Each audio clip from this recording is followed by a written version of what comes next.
All right. Thank you, everyone, for tuning in. Today, we've got Tallis Jordan. He's currently the lead for incident response at 2K Games.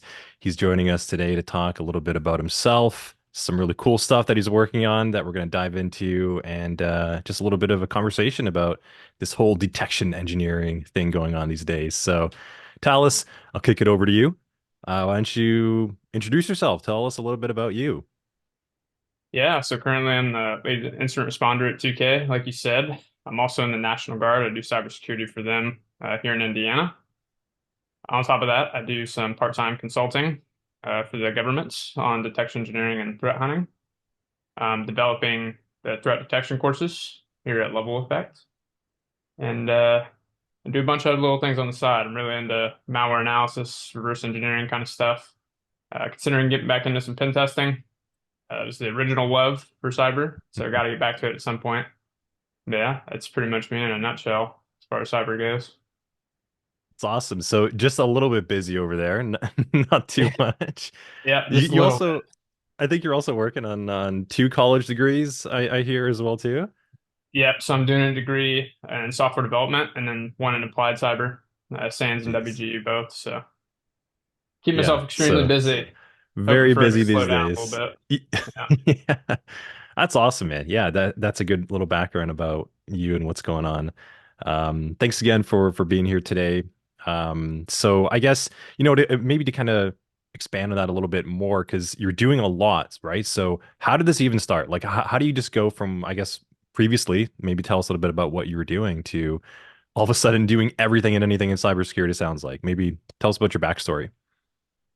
Yeah, so growing up, I started, playing computer games probably when I was like 12, 13. Like first game I ever played was Black Hawk Down. So anyone that knows about that, you're a true OG. But Hmm. I turned in slowly like World of Warcraft. I was a huge nerd, right? And while it was never like the technical side of things necessarily, kind of grew up around tech, a lot of tech. I ended up joining the army straight out of high school. I actually did infantry in the army. And I kind of dabbled in cybersecurity stuff, more like pen testing side, like watching videos on YouTube. Never actually did anything with it though, just watched. And then I decided after I did a couple of years of recruiting for the army that I needed to get out and do something else with my life. I'm sure some people have the same sentiment, but it really came down. I thought I was going to work at a gym and be a CrossFit coach.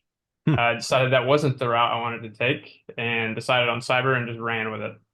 Uh, so, we started from the basics. The first exam I ever took was ITF Plus from CompTIA. So I went in from that. I went straight into CompTIA A Plus, and then I said, "This is not enough." And that's how I ended up finding SANS and Level Effect. And yeah, it's been a wild ride since then. Initially when I first started studying for cyber, I wanted to be a pen tester, and I think that's probably what most people want when they're first trying to get into this industry. And you kind of come to the realization at some point, you're like, wow, there's not a lot of pen testing jobs. And the Yeah. skill ceiling is extremely high with your competition. So that's kind of Yeah. how I started branching out a lot. Uh, and ultimately, that's how I found Level Effect through VetSec. And I decided Blue Team was the route to get into the industry. And later on, we could decide on pen testing, red teaming, and stuff if that's what I ended up wanting to do. So yeah, I just started studying everything, which Mm. on a side note, I do not think is the way to get into the industry anymore. I think being a generalist is dead at this point. Yeah. So, yeah, Interesting. Yeah, that's good. There's a whole ton to unpack over there, and I think you're definitely in a good space with fellow gamers as well too, getting into the industry and oh, stuff. for sure. So yeah, that's awesome, man. So like I said, there's a whole ton to really kind of start unpacking over there. Was there anything like pivotal, right? Like you're obviously like a tech enthusiast, gamer, hobbyist, like it's part of your identity, right? So that's kind of clear, but was there something pivotal that said, hey, cybersecurity is that direction that I want to go from being in the army at that time and kind of poking around and learning some basics of IT? Well, like anything happen? So ultimately, getting out of the military is very scary. Yeah. And, that was my livelihood for 8 years. So it was really, and I had a family at the time too. So it was Hmm. more, how am I going to make money? And looking back on this, it's super, I forget the word. hypocritical because I tell people that they shouldn't be getting into the industry just for money. But Mhm. initially, when all this first started, that's all it was for me. It was, I can make a ton of money doing this, and I know tech, and I know I can enjoy doing it. So that's why I did it. Really, just for the money initially. Once I started studying more and getting more deep into stuff, I just couldn't put the material down. When I first started studying, it was 8 to 10 hours a day of studying. That was all I did for months when I first started, Mhm. and I just couldn't stop. I was staying up till like 3 or 4 o'clock in the morning studying, trying to take every exam under the sun, buying courses left and right. And that was Jeez. really just because I couldn't figure out what I wanted to do. And that goes back to like, I want a pen test, but I don't think I can get a pen testing job that quick. So what is going to get me with my foot in the door immediately? That was the biggest thing. Interesting. Yeah. And you kind of touched base on that just a little bit before saying, right, like that generalist is sort of not the way to go. So it looks like you kind of found this passion, like the more you studied it, the more you kind of just realize like, hey, this is actually quite enjoyable. It's not just like a money thing, and it kind of branches off your natural skill set. So that's really cool, that you kind of made that connection. And that's something I hope a lot of people can achieve going this direction into cybersecurity. It doesn't have to just be about money. It's something, there's a bigger mission to what we're doing. So that's awesome that you found that. Maybe talk a little bit more about that whole sentiment, right? Like that generalist is no longer there. You sort of studied everything and then you sort of found your niche into, I guess, detection engineering right now, still with a love for pen testing, which I can totally approve of myself as well too. It's awesome. But maybe talk about that little correlation, right? Like why is the generalist no longer the thing? Why detection engineering is something that I guess you got into now, and why does maybe being a specialist seem to have a little bit more importance, I guess, in your opinion now? Okay, so my first job in cyber actually ended up being at SOC Prime, and they specialize in detection engineering.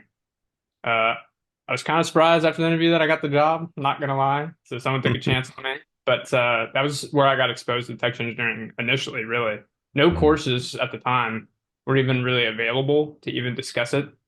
We might have hit on it a little bit, but never like how to do it or what it meant. Mhm. Mhm. So there I really I learned a ton there, to be completely honest with you. And I learned how detection engineering should really be done. And even now, you're not going to find courses like that, and that's something we'll address later with the course I'm making. But Mhm. I think that was the defining moment where I was like, detection engineering is it, and it can branch into almost everything else you do in cyber. It comes into play in some capacity, and if it's not, you should probably fix that. To be completely honest with you, but yeah, That's I mean, big. Yeah. the generalist thing, though, you know, everyone's got the core classes they tell you to take. Like last year, or the year before, it might still be a big thing, but Mhm. it was the whole CompTIA trifecta, right? That's what everyone hears when they're first getting in the industry. So that's what everyone does. And Mhm. a lot of that information, while it's great, is theoretical in general, right?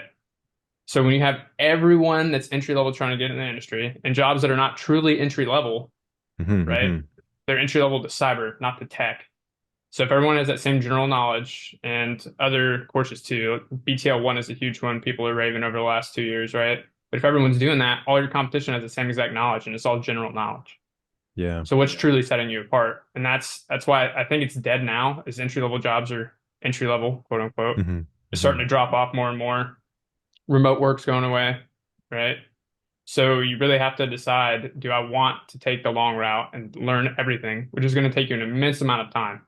Like I was Yeah. studying 8 to 10 hours a day and still didn't get it all. Or you decide to specialize in something, whether that be blue team or red team. I would highly suggest blue team if you're just starting, but Mhm. specializing in something specific, whether it be threat hunting, right? Whether it be detection engineering, cloud security, security engineering, DevSecOps, whatever it may be. Awesome. Yeah, that's a lot of good just general takes on the industry too. I think we can talk even more about that. So you're working on a course right now, I guess, for that purpose. I was gonna maybe ask you at some point, like, what was it that drove you to make the course in general? But I think you're sort of alluding to it right there, right? Is that really what kind of drove you to start working on some course content of your own? Yeah, so when I first got that job at Sock Prime, the first thing I did, I was a huge course guy. So the first thing I did was like, let me go find resources to spin me up as quick as possible. And there was just nothing around at the time. Yeah. Fast forward to now, there is a couple things, right?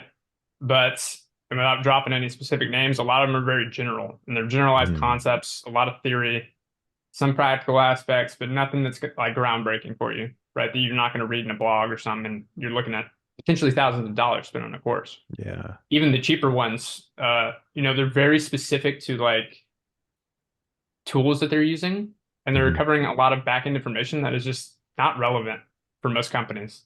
So you can take that knowledge from that course and be like, I can be a detection engineer today.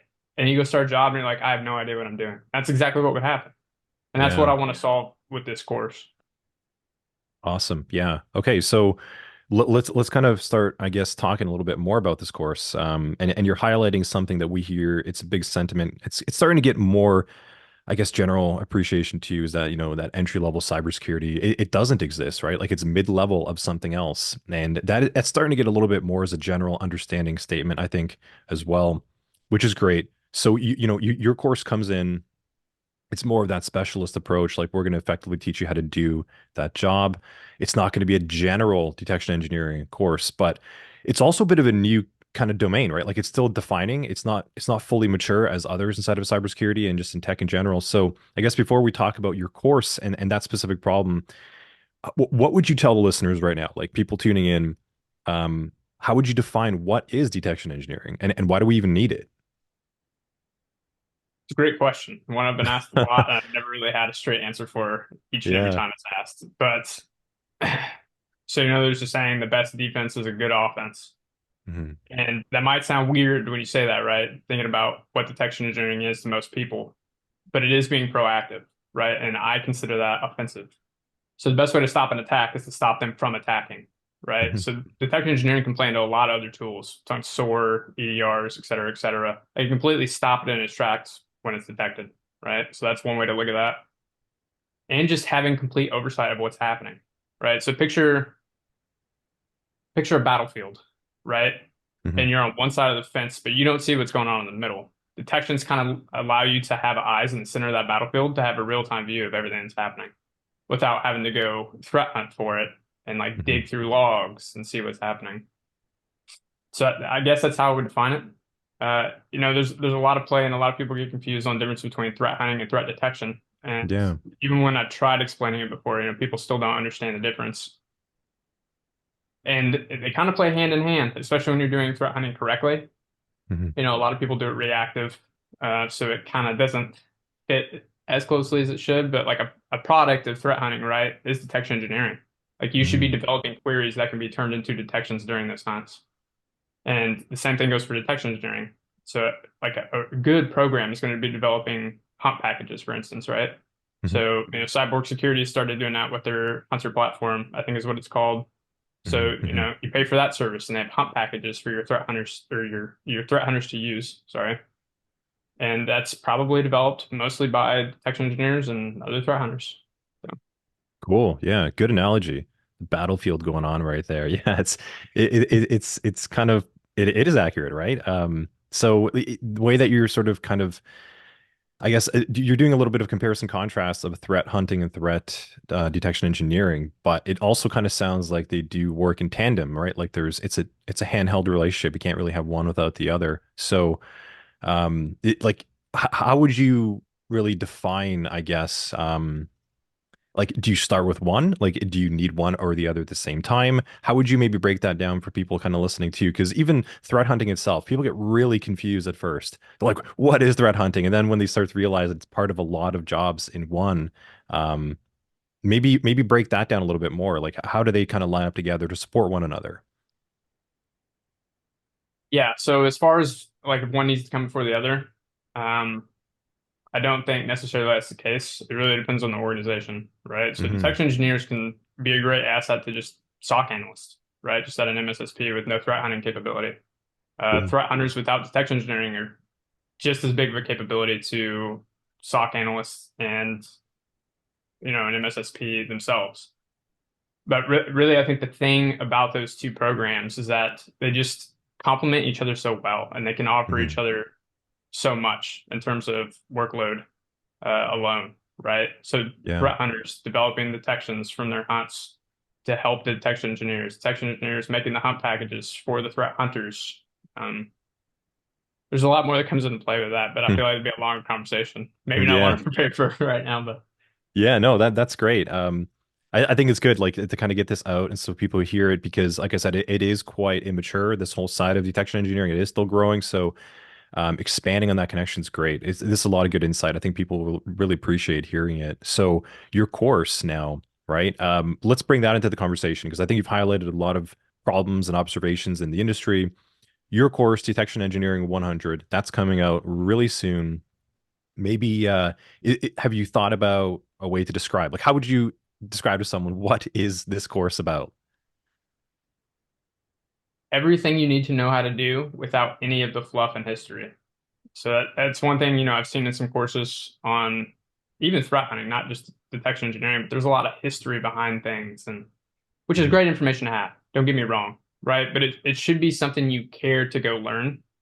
So what I'm trying to give you is the foundational practical skills and knowledge that you need to actually do the job. Yeah. Past that, if you're interested in it, then you can go look at the history, like the history of regex and how it's came to be and the different specifics of the engines and stuff that are, within that domain. Yeah. I don't think that's knowledge you have to do the job.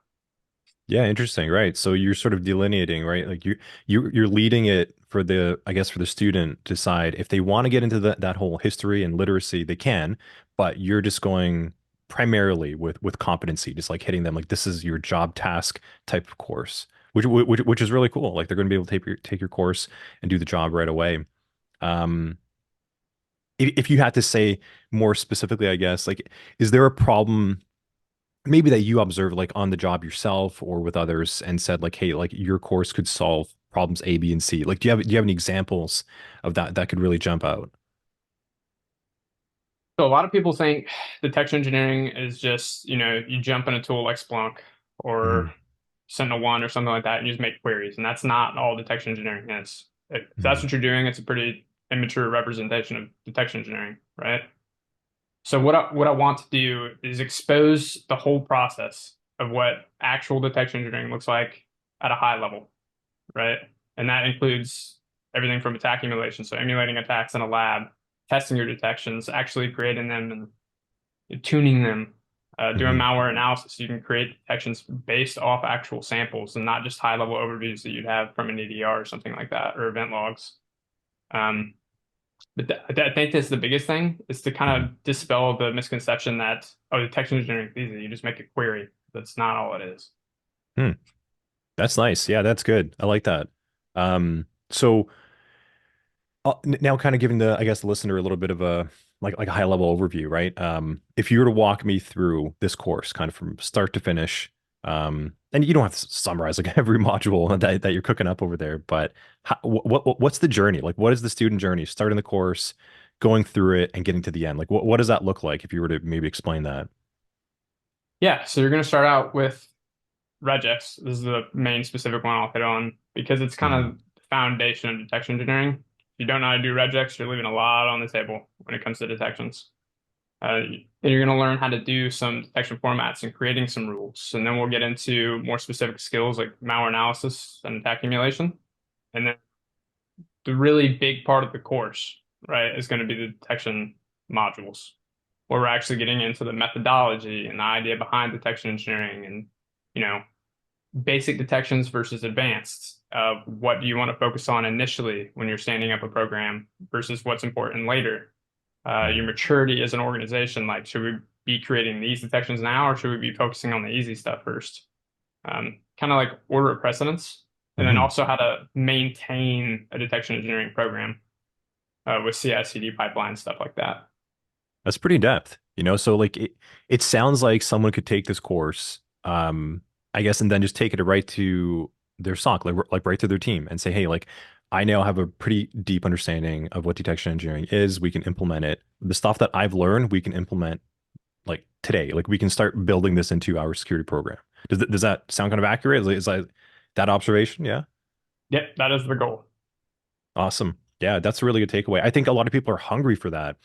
There's a lot, like you said, of courses of just general things going on. You can kind of get an idea, but this sounds so much more targeted, right? Yeah, Just take it right to the company. a lot of courses I feel like are the exact opposite, right? Like they give you Yeah. the knowledge about it, but not how to implement it. So I feel like that's one thing, especially with threat detection courses right now, is definitely a Yeah. struggle. That's that's actually a really good take, you know. As you're saying that, it kind of it gets a little bit more apparent to me, right? Is a lot of the courses, yeah, like they're more skill based, like we're just going to teach you these skills, and even the good courses out there that are more practical. Um, they almost sort of expect you to take it and then take it back to your company and then let your company figure out how to build it with you. But what you're saying here is your course is going to teach you how to actually understand it deep enough to a level where you can lead the charge. Like you can take it back to your company and you can start instructing them if they don't know how to really implement detection engineering, they're new, that you are now sort of like that subject matter expert, like to take away. Like is that the goal then? Yeah, exactly. That's Awesome. part of the problem I want to solve, right? Is Yeah. that even if you take a detection engineering course, you still don't know how to implement the program, right? And you might not have a full understanding of the the reasoning behind having it to begin with. So when you take it back, Hmm. and that's probably what plays in a lot of people think it's just making queries, right? Yeah. Because they've never been taught like how to actually implement it and what the goal of the program should actually be. Very cool. Awesome. Yeah. And I know you're also working on an exam for this as well too. So after you've instructed them how to do the job, why it's important, and how to implement the skills and knowledge that you're teaching them, tell me about this exam because I know you and I have talked about it a little bit already. It sounds pretty intense, but let's get the listeners to hear more about it too. Like, how are you going to ensure a successful outcome of a student? And it sounds like that it's through this exam. Tell us a little bit more about that. Yeah, so you're going to be tested on every facet that you're taught in the course. So there's not going to be a single part of this course you're not going to be tested on during the exam. So there's going to be custom malware samples that are going to have their own distinct behaviors. You're Hmm. going to create a full repertoire of detection logic. You're going to write about it and document all your detections. You're going to develop incident response procedures for your detections that they fire. And then you're going to work in the CI/CD pipeline to actually, have it formally documented and stored. So you're doing everything. Yeah. It would be what I would expect you to know how to do if you were working. That's awesome. Yeah. Yeah, like the way you're saying it right there, that sounds like you're doing the job. Like the exam is to do the job as a detection engineer. That's pretty crazy. Quite literally. Yeah. Yeah, so I don't you may want to change the naming on the exam then. Like, is it an exam or is this like a job test? That's really cool. Awesome. Um and like we've talked now a lot in depth about what it is and what we're going through. How does how does someone get started with this type of course? Like, do they need to be in the industry? Do they need to be a security analyst right now? To expand maybe more on that. I think that'll be helpful too. It's hard to say with courses like this because I've taken courses that should have been beyond me and was just fun. Yeah. And I know that people probably have the same sentiment. I would say you need foundational knowledge about cyber. I'm not here to teach you brand new concepts. So if you think that you don't have that foundational knowledge, I would probably start at least with the foundations course, and that's why that's listed from here at Hmm. Level Effect as a prerequisite. Hmm. Hobbyists that are very used to doing practical things as well, they'd probably be fine. Um, but if you're completely new, I'm going to be honest, there's going to have to be things that you look up. And if that's Yeah. okay with you, then by all means. That's good. Sounds like it's really accessible, right? Like I guess you're building it so that if someone has the experience or the drive, I think you can get through it. And then, as you mentioned, that test exam is really gonna I guess that's like that defining criteria, right? Like that's how you know that they were able to do it, which is awesome. Yeah. Um, and I guess like in terms of like the future of detection engineering, things coming up, because again, it is evolving. What's your expression or sentiment on the course itself? Like, how does it ensure that you take this course, but you don't get stale like 6 months from now, a year from now? Because that can happen with that generalized type of content, right? And then people are looking for more. So I guess maybe tell me more about that. Like, is it future proof? How future proof? And nothing really is, but Yeah. So one thing we'll be doing after the course releases is releasing cloud content eventually. And, Mhm. I think that was a pivotal thing for detection engineering. That might be a bit of a hot take. I'm sure some people don't agree with me, but I feel like it's a lot more based off like user behavior analytics, which we'll be Mhm. covering in the 200 course later on. Um, but I think that makes it future proof because I think a lot of detection engineers don't have any idea how to approach, machine learning or behavior analysis, anything like that. Um, But besides that, course updates are going to happen. It's going to be a thing. I'm staying up to date, so I'm going to keep you up to date as well. That's awesome. Yeah, so I guess you're committed. Like you're going to keep on going with the student even afterwards. Um, very, very, very cool. So now that you've done a lot of like the behind the scenes, like you sort of you worked really hard getting inside the field. You're a content creator now, essentially. Has your opinion on, or I guess maybe have you had any revelations? Like looking back, now that you have to teach someone how to do the job with this course, and it sounds really good. Have you had any like aha moments or revelations on things, like things that I guess maybe you wish you knew or anything? Like in general, or about like courses specifically, I because there's guess a I guess lot. about I guess it sounds like a lot. Okay, I guess we get more specific about I guess like the role of detection engineering, like I guess to get there. Um, now that you're teaching it, was there anything that in your content that you're developing that you wish maybe that you sort of learned, like maybe mistakes that you're like, hey, I guess I should have done that better, or anything along those lines? It's really developed my writing ability and understanding like what's necessary and what's not as far as language goes. Keeping things Hmm. simple. You hear that a lot in the military, and I think it's huge. And that is again while we're keeping out all the like extra content that's just not relevant, right? It's you're not keeping it simple. Like I'm Hmm. not gonna have you go read a 5-page document over a topic just to run into a lesson where I'm teaching you how to do it. It just doesn't make a lot of sense to me. And I've realized in courses I've done in the past, there's a whole lot of that. And sometimes that's all it is. It's just a bunch of reading. Um, I think the thing I've realized about detection engineering when I was building out the syllabus, right, is that Hmm. you have to be very well rounded. There's a lot of skills that go into it. Again, a lot of people don't realize that, but it became so much more apparent when I actually had to sit down and think about it. That's interesting. So, we've talked about a generalist, not really, I guess, like it's good to get that general kind of knowledge, but having to be well-rounded to be effective as a specialist. That's an interesting realization right there at the same time, right? Like, Yeah, exactly. yeah, But that's, what I hope to address with the course too is that yeah, detection engineering is a specialization. You yeah. do have to have knowledge about a lot of other subjects, but not as deeply as detection engineering specifically, if that makes sense. Hmm. Yeah, like to actually get there, you need to be well-rounded, and then you can be effective. So And then you can start awesome. to adapt that other generalist knowledge into more specialized things that fall into the category of detection Yeah, engineering. yeah, yeah. I like that. Cool. So I guess in terms of like how does someone get started now? Like it's going to be coming out on our Level Effect website right now. What do you have to tell the audience, I guess, to get started soon? What would be your advice to be? So before the course comes out, I would just start poking at topics, whatever's interesting to you. I wouldn't change up what you're interested in or what you're studying prior. Uh, at the end of this month now, it is March finally, we're going to Hmm. release the first couple blocks. And what it's really going to cover is regex and all the different detection formats. So that'll be your first dipping your toes in. And then if you do that, I highly suggest you start developing your own detection logic now before the rest of the course comes out. That way, if you got a little bit more experience in your belt, you can start building up a small portfolio on GitHub or something like that. So Hmm. you can start showing that, hey, I know how to do this stuff. Then when the rest of the course comes out, you get really intimate with it. Awesome. Good advice. Good, good, good. Yeah, cool. Well, I think we covered a lot over here, and this is I think a lot for viewers, or not even viewers, rather, but listeners to sort of take in at this point. There are a lot of good insight and opinions to kind of take away. I almost feel like you said, it kind of warrants another conversation at some point. I think there's some things that we can dive into, and I think we will. I think maybe closer to the release, we can sort of do a little update because this isn't, it's actually in development, early access coming out soon, as you mentioned. So I guess I can lead on that a little bit afterwards, but is there anything else that you want to add on to about the course? Like, do you want to describe anything else? Any final thoughts on how you would talk about what you're doing now as well?